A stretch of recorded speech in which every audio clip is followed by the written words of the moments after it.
한국 인터넷에는 다양한 공포 이야기가 존재하지만 이 이야기는 특히 독특하고 소름 끼치는 이야기를 소개합니다. 어느 여름밤, 대학생인 수진이는 늦은 밤까지 과제를 하다가 지쳐 작은 마을로 여행을 떠나기로 결심했다. 그녀는 도심의 소음에서 벗어나고자 산속의 작은 민박집을 예약했다. 민박집 주인은 친절한 할머니였고 수진은 따뜻한 환영을 받았다. 마을 사람들은 모두 낯설지만 온화한 인상을 주었다. 민박집은 오래된 전통 한옥으로 방문할 당시엔 그저 운치 있는 집으로 보였다.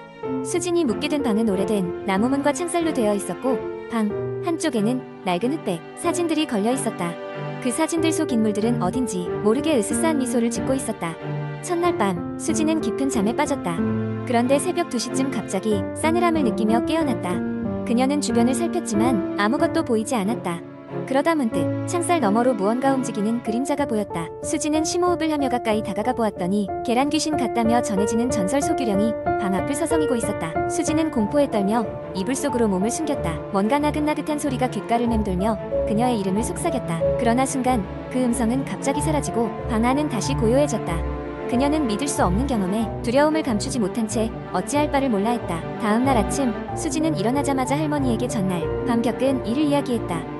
할머니는 수진을 조용히 바라보더니 조심스럽게 말했다. 이 집은 오래전부터 드문드문 그런 이야기가 있었단다. 하지만 소문일 뿐이라며 별다른 신경을 쓰지 말라고 전했지. 수진은 불안했지만 마을 사람들과 따뜻한 할머니의 말에 조금은 안도하며 마지막 밤을 보내기로 했다. 둘째 날 밤 수진은 다소 긴장했지만 전날보다는 조금 편안한 마음으로 잠이 들었다. 그러나 그날도 어김없이 새벽 2시 그녀는 다시 싸늘한 기운에 눈을 떴다. 이번에는 창문이 덜컹거리며 열리는 소리가 들렸고 수진은 침대에서 일어나 두려움을 이겨내고 창문 쪽으로 다가갔다. 창문 바깥을 보니 누군가 흰 옷을 입고 미동도 없이 서 있었다. 불길한 예감에 그녀는 재빨리 창문을 닫고 문을 잠갔다. 그날 이후 수진은 대학으로 돌아와도 이상한 꿈을 꾸기 시작했다. 꿈속에서는 어두운 숲속을 헤매거나 끊임없이 그녀의 이름을 부르는 날 수 없는 존재가 나타났다. 결국 그녀는 마을의 민박집을 다시 찾아가기로 결심하고 할머니를 만나 모든 이야기를 절실하게 털어놓았다. 할머니는 잠시 침묵하다가 말했다. 그 집에는 오래된 비밀이 있었단다. 너처럼 이상한 경험을 한 이들도 있었지만 대부분 무사했어. 중요한 것은 내가 그곳에서 무언가를 가져오지 않았는지 확인하는 거란다. 수진은 집으로 돌아와 짐속을 뒤져보았고 옛날에 사용되었던 듯한 작은 은빛 거울을 발견했다. 그녀는 그 거울이 유령과 연결되어 있는 물건임을 직감하고 마을로 돌아가 거울을 반환하기로 했다. 마을에 도착한 수진은 할머니에게 거울을 넘겼다. 그러자 할머니는 안도에 미소를 지으며 말했다. 너는 이제 괜찮을 거야. 이 집은 오랫동안 많은 이들의 이야기를 담고 있었지만 이제는 편안히 잠들 수 있을 거야. 수진은 이후로 더 이상 이상한 경험을 하지 않았고 그 사건은 잊혀져 갔다. 하지만 여전히 가끔씩 그 마을을 떠올리며 모든 것이 운명적인 만남이었을지도 모른다고 생각하곤 했다. 이 긴 이야기는 공포와 신비로 가득 차 있으며 독자의 상상력을 자극하는 동시에 한국 전통 민속과 귀신 이야기를 엮어낸다.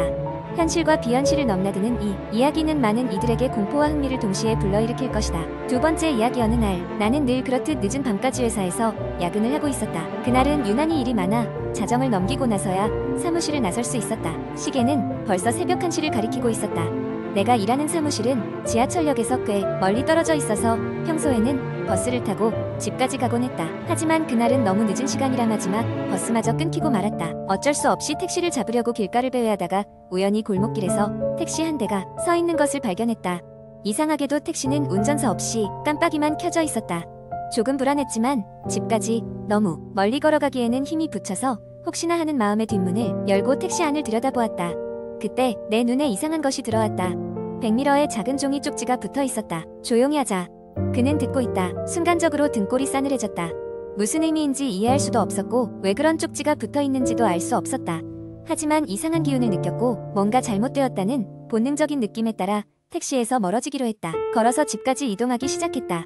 텅 빈 도로 위에는 나 혼자뿐인 것처럼 고요했고 주변에 불빛은 매우 희미했다. 나무잎이 바람에 스치는 소리조차 그 순간에는 불길하게 느껴졌다. 한참을 걷다 보니 점점 주변의 건물들도 어느새 낯설게 느껴졌다. 한참 후 익숙한 교차로에 도착했을 때 갑자기 내 머리 위에서 이상한 웃음소리가 들렸다. 고개를 들어 올려다보니 길 건너편 나무 위에 희미하게 어떤 형체가 보였다. 거무튀튀한 그림자가 나무 가지에 걸터 앉아 나를 내려다보고 있었다. 순간 극한의 공포감이 엄습하면서 다리가 움직이지 않았다. 정신을 잃을 것만 같았다.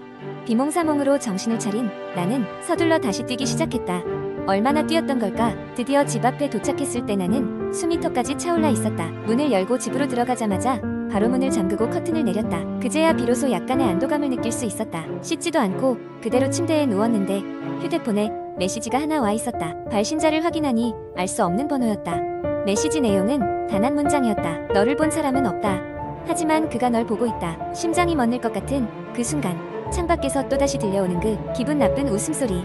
나는 방 안에서 창밖을 볼 수 없도록 눈을 감고 아무것도 들리고 보이지 않기를 기도하며 그 밤을 꼬박 세울 수밖에 없었다.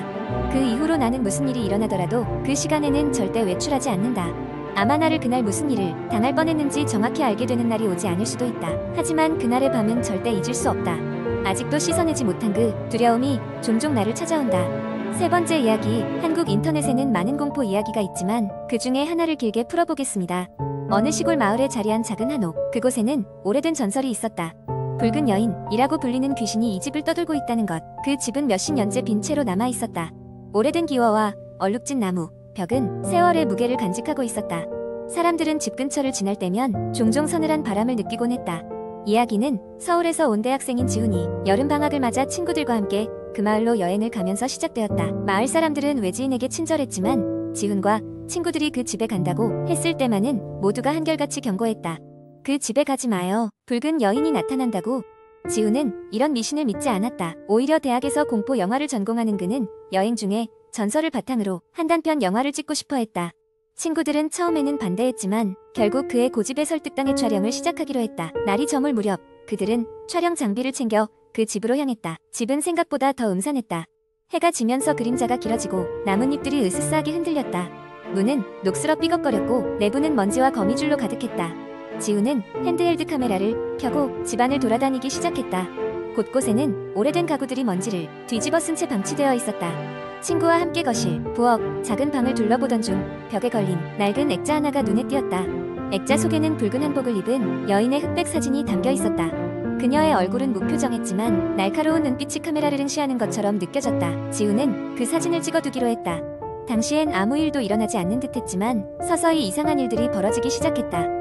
친구들은 한 명씩 사라지거나 알 수 없는 이유로 집을 떠나겠다고 주장했다. 지훈은 이를 필름의 한 장면처럼 담아내려고 했으나 카메라 녹화 버튼을 누를 때마다 이상한 잡음만 들려왔다. 지훈은 그때서야 분위기가 심상치 않음을 느꼈다. 함께 온 친구들이 모두 집을 떠나고 자신만 남게 된 순간 갑자기 찬 바람이 불면서 집안의 불이 깜빡거리기 시작했다. 공포에 질린 지훈은 다시 친숙했던 거실로 돌아오려 했는데 아까의 그 사진 속 여인이 고개를 돌려 그를 응시하고 있는 것이다. 놀라움에 뒤로 물러서던 지훈은 누군가에 살짝 잡아당기는 느낌을 받았다. 그가 놀라 뒤를 돌아보았을 때 그곳에는 붉은 한복을 입은 여인이 서 있었다.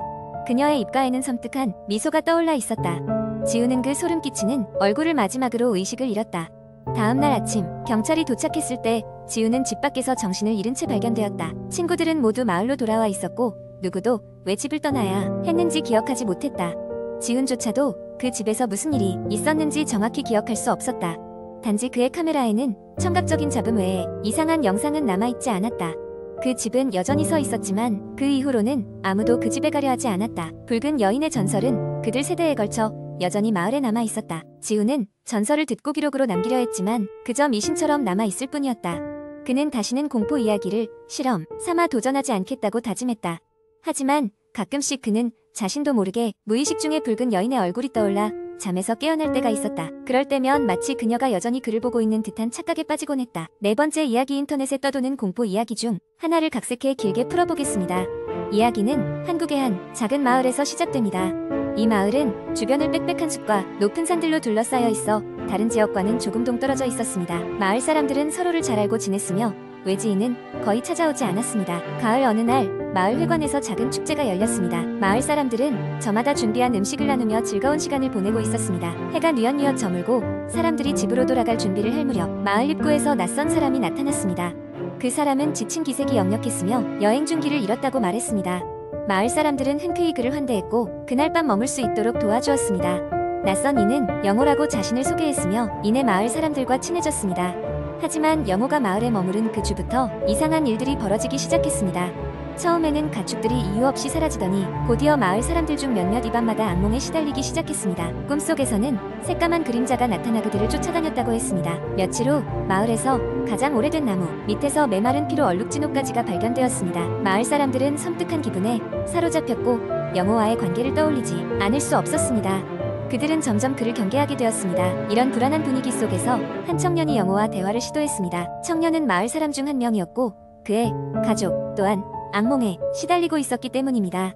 청년은 영호에게 조심스럽게 물었습니다. 혹시 당신과 우리가 경험하고 있는 이상한 일들에 어떤 연관이 있는 건가요? 영호는 잠시 침묵하다가 나지막이 말했습니다. 나는 조금 독특한 능력을 가지고 있어요. 제가 다른 장소에 오래 머물면 그곳 사람들의 무의식이 강하게 반응합니다. 그게 제 의도와 상관없이 악몽으로 발현되기도 하지요. 마을 사람들은 경악했습니다. 그리고 곧바로 그에게 마을을 떠나달라고 요청했습니다. 영호는 이해한다는 듯 고개를 끄덕였고 다음 날 아침 이른 시간에 마을을 떠났습니다. 그러나 영호가 떠난 후에도 악몽은 멈추지 않았습니다.